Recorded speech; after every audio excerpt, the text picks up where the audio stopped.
Thank you.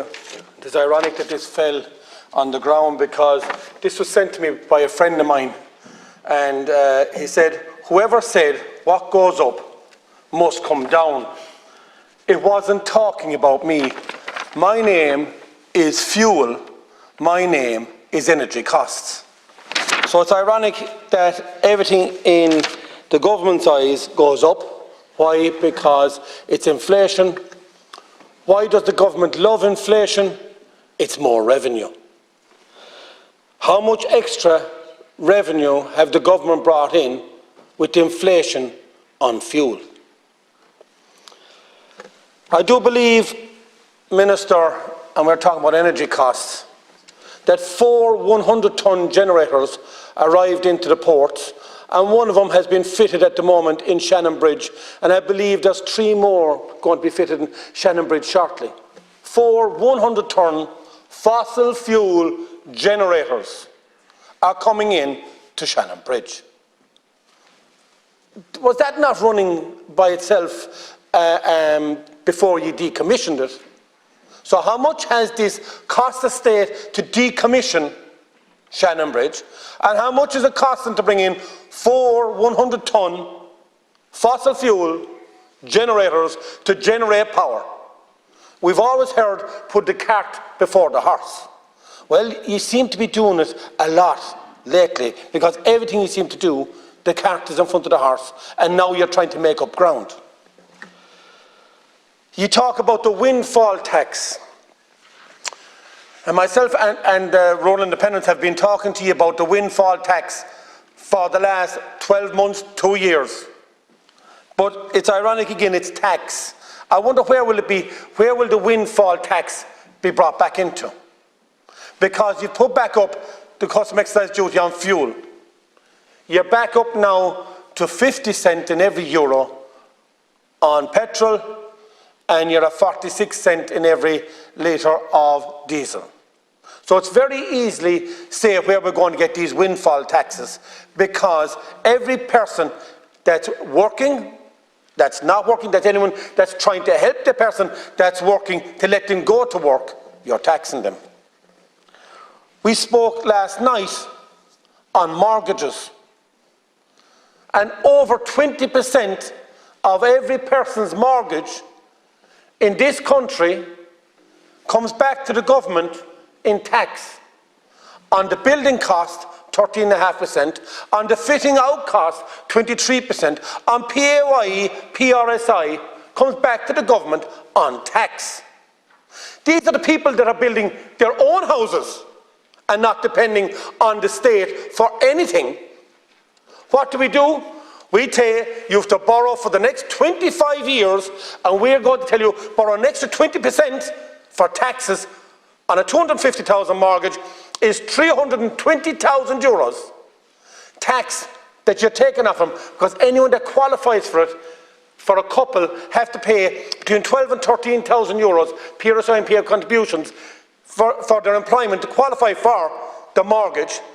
And you work that out over 25 years, it means 320,000 euros to build your own house and not to be a burden on the state.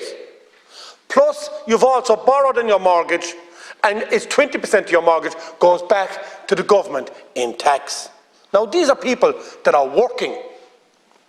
These are people that have dependents. What does our government do? We're going to put back on the excise duty, so now when you want to go to work, we want more tax off you. Don't talk to me about windfall tax. We then look at the nursing home situation, and we see private nursing homes that are in our own area, small to medium-sized nursing homes.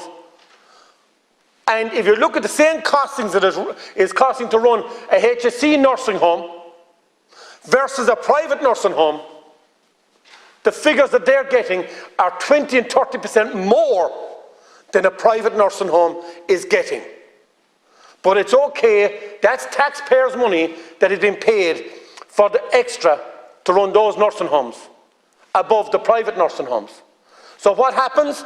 Our small to medium-sized nursing homes, because of energy costs and everything else, are running at a loss. Any new nursing homes that want to be extended, or small ones that want to extend, can't extend it because it does not make financial sense.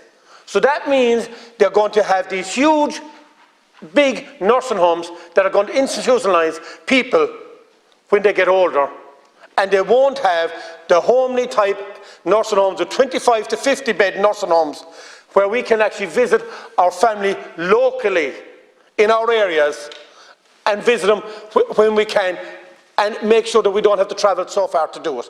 And they will be in the environment where they have grown up, around their family and friends. But no, the government give extra to their own nursing homes and give less to somebody that's actually providing employment and a nursing home care in our area. Then we come to the pyrite and mica.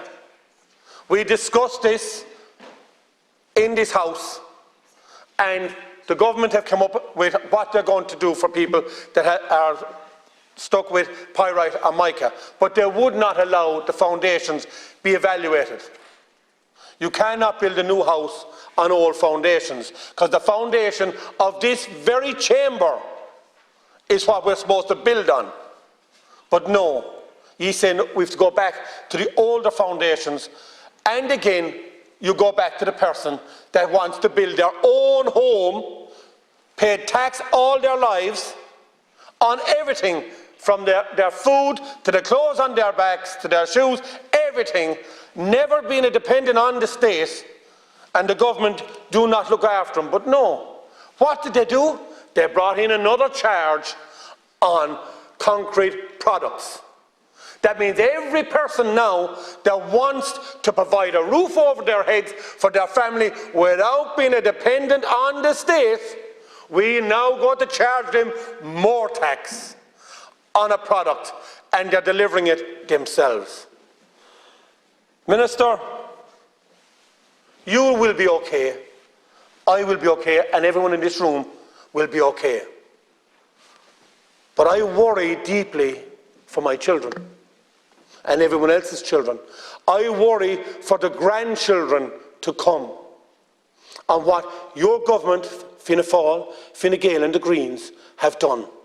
For two parties that were supposed to be part of rural Ireland, all I'm hearing every time they're mentioned now for the last, rural Ireland, rural Ireland, rural Ireland. They never mentioned rural Ireland until we mentioned it, but now you know rural Ireland will have a message for you at the next election.